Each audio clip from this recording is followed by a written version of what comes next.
What's up everyone, Chef Stone here, bringing you another tips and tricks for your first journey through Scarlet and Violet.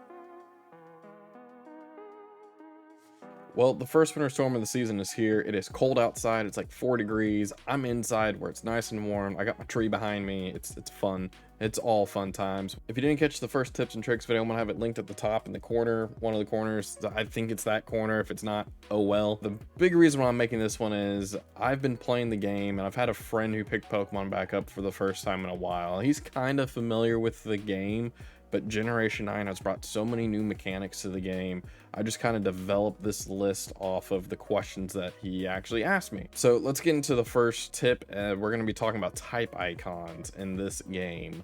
With this generation, type icons are there to kind of help you understand what type the move might be that you're using. For example, generally red's fire, green is grass, blue is water, but if you're having issues with color blindness, this game really isn't 100% friendly for that. I highly recommend that you pay attention to the actual symbol that is in the type icon versus the hole.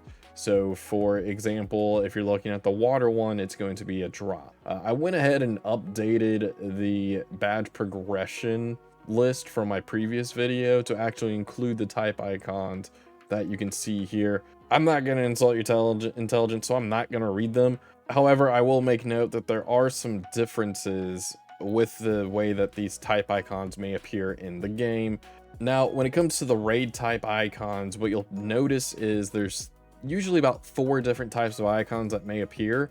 You're going to notice a 6-star, a 7-star raid event if it is active, a normal raid event if it is active, and then just a plain random star type of raid. As you can see on the type chart there, I have the 4 different ones listed. Or your 6-star raid for the day is going to just kind of be shimmering with a more black or purple color, and your type icon symbol in the middle. For example, the psychic one, obviously that is black. That does not look like the typical psychic one. Your 7-star featured raid is always going to have like a kind of ring around it whenever you're looking at it. So if you pay attention to the dragon 7-star raid, you can kind of see the circle that's around it, and it looks very similar to the 6-star. Just kind of be aware of what your event raids are. And if you have just a plain event raid going on, you can see that the ghost one down below there is an event ghost raid, and that can be a random 4 or 5-star. It depends what's going on there. And then your non-event raids will always just be the symbol inside of a star shape, as you can see with the psychic one.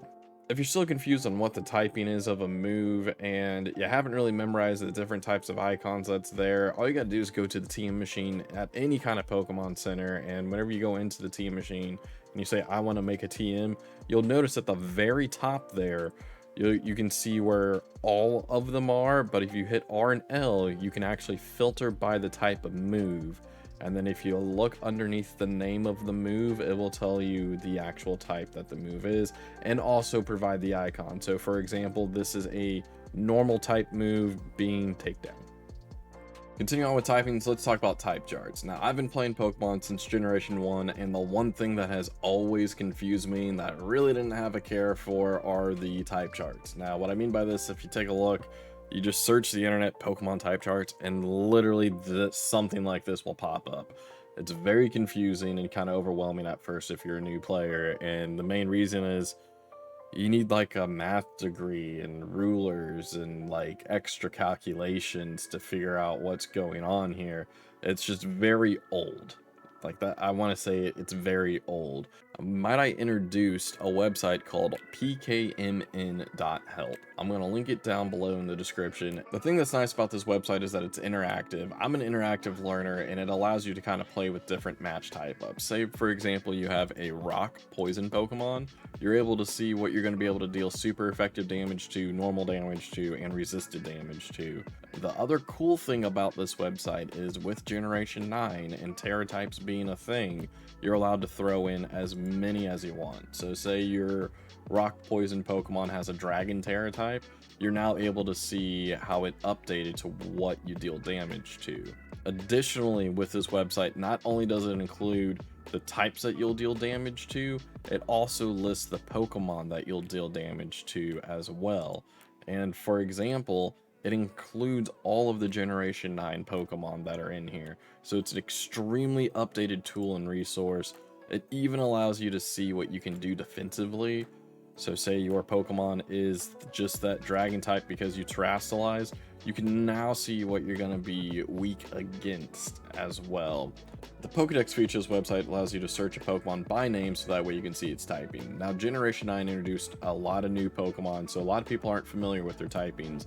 And Pokemon already has a native way to tell what moves are super effective against a Pokemon. Simply when you're on the attack screen, it'll say either super effective, not very effective, or no effect. And those are basically going to let you know what the Pokemon resists. The drawback to that feature is you have to have at least battled a Pokemon once. So say you're doing something where you run into a Pokemon you've never seen before, you have no idea what its typing is, come here and you can search. So let's just search for a Glimmet real quick, and we're going to be able to see that Glimmet is a rock poison type. So you're going to be able to know based off of that typing, you hop over to the defense side, you're going to know that you're able to use a ground move and you're going to do 4 times damage. So it's a very kind of cohesive, interactive, and useful tool. Again, the link is in the description. I hope you guys use that tool to your advantage. Continue on with features of the map. When you first start the game, your map probably won't look like this. And what I mean by that is map rotation.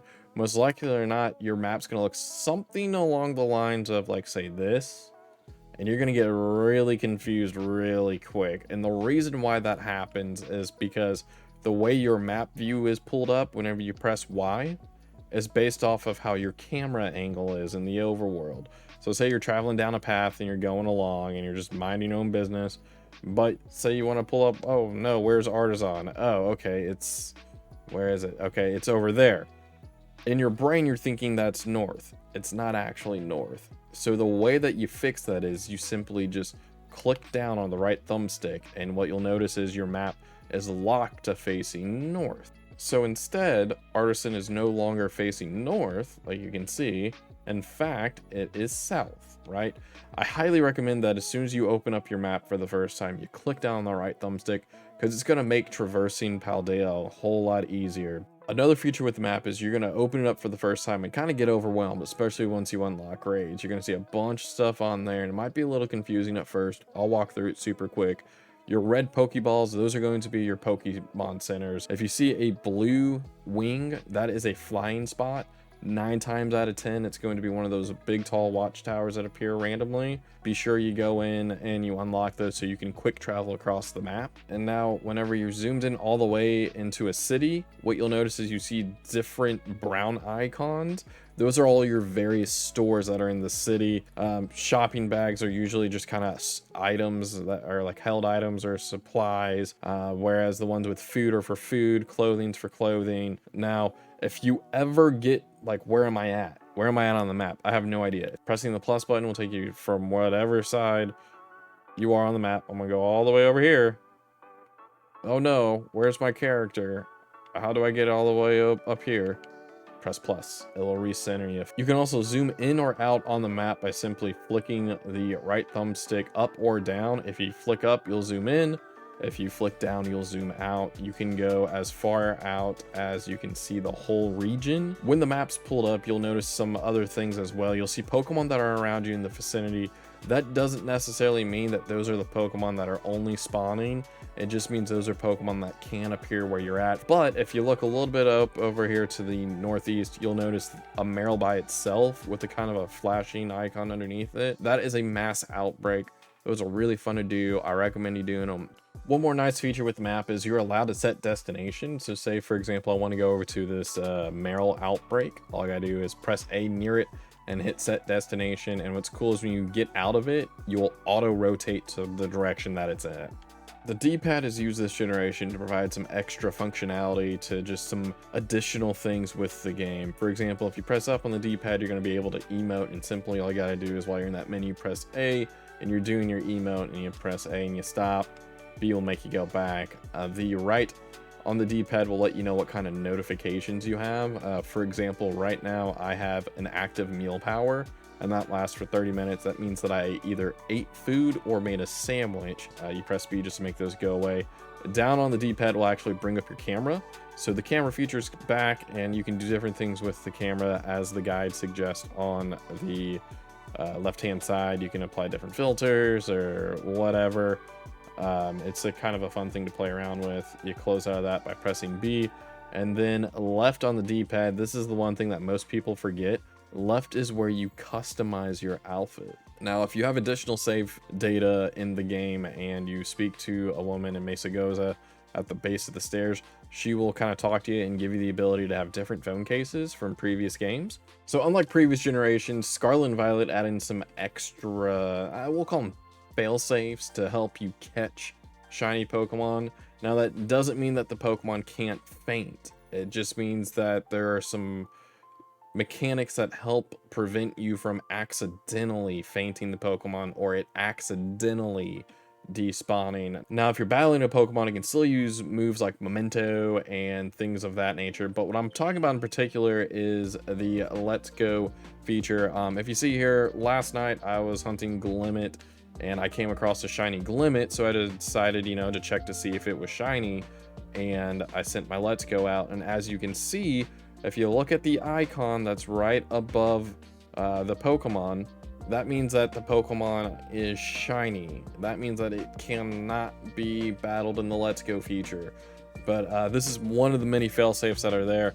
There are some extra fail-safes, like say for example, during a thunderstorm or a sandstorm, or during a lot of wind, Pokemon that usually vanish because of that. So like Bramblin, Igglypuff, Jigglypuff, Hoppip, they won't actually blow away from that. Other Pokemon like Electrode and Voltorb that explode, they won't explode. I don't have footage of those things, but I've seen it on Twitter. It is an actual factual thing, and even playing with some friends where we've both ran into a shiny Voltorb, it did not explode.